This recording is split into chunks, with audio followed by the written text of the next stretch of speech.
Welcome back. Joining us on the show now is Mayur Karmarkar. He's Managing Director, International Copper Association. Mayur, hi, good to have you. And before we move any further, it really has to be about the kind of price rise that we've seen in case of copper. Last year wasn't so great if you look at YTD, but this year, the first month of the year has seen 12 to 13% of gains already.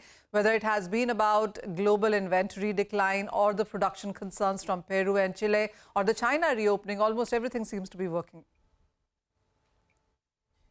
That's correct. Now, if you look at the demand drivers globally, the World Economic Forum as well as the IEA, they are talking about the criticalities of the minerals going forward, particularly with the net zero plan. And with that net zero, all commodities will see a larger demand. And particularly in India, when we are also at the phase of the economic development where the Vision 2047, we want to be the developed economy. So the coppers need largely with respect to infrastructure, which goes into all, electricity related infrastructure, the new transportation, that is the electric vehicle, and also the demand from the consumer coming up for more wealth being created within the consumer.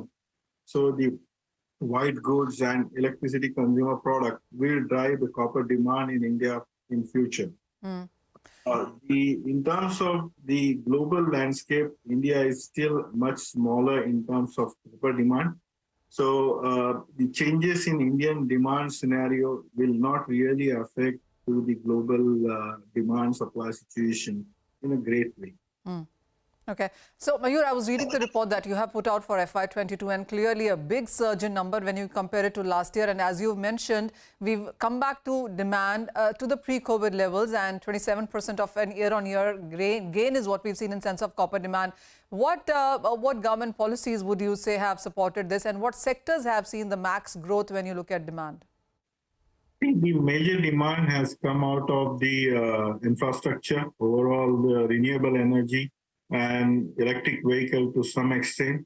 Today, the two-wheeler has reached to 4% of the annual sale. Although the annual sale of the vehicles or the white goods is not as the pre-COVID level because the consumer confidence is still building up. Another growth area is the building construction sector. The building construction sector, particularly all the government policies of creating the housing for everybody, has seen the largest growth in terms of the demand for the copper in particularly the last financial year. The growth in the building construction sector was 25%. Next to that, the growth in the power infrastructure largely was around 26%. So all sectors have seen the growth and particularly if you see the demand shift going forward, the infrastructure will take larger growth pace because of the larger focus on the clean energy solution, let it be the clean transportation like the electric vehicle. It could also due to the renewables or the energy efficiency program which government is investing. Absolutely. The industrialization is also driving that demand. The new cities are coming up.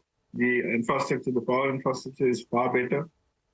So you see the infrastructure overall will drive the demand, and all the policies which are related to the infrastructure are helping to grow overall copper demand. Fair point. Mayur, also, what's your sense on how much does India produce in sense of copper? What is our dependence on imports right now?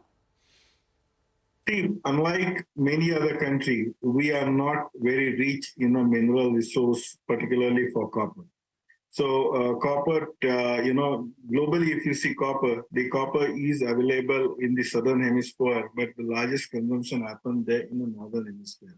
So the countries, the largest economy in the northern hemisphere are not mineral resource rich overall.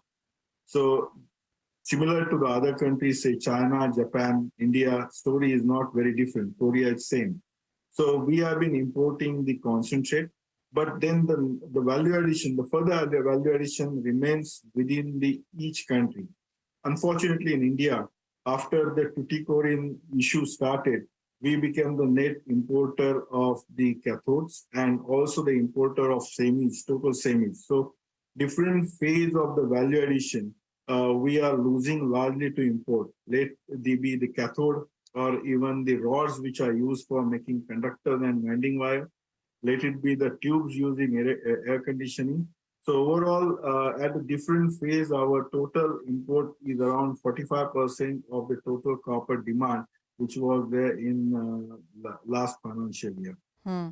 Okay. Mayur, going forward from here, I mean, what's your sense on prices really? Because with the kind of demand expectations that you're putting forth and the world is putting forth as well, with various global banks and brokerages suggesting that we could be looking at $10,000 coming back or even beyond, new highs could be created, is what Goldman Sachs also has written. Do you see that kind of a demand growth coming in? In terms of prices, I must say I'm not I'm bound by the antitrust law. But most important thing is that if you see the demand, how the demands are strengthened overall. Now, if you see the China, which was the largest, basically the market for copper, will they remain the same going forward? Yes, they will remain the same. Perhaps the growth in China may not happen as it was in the past, and the growth will shift to other geographies.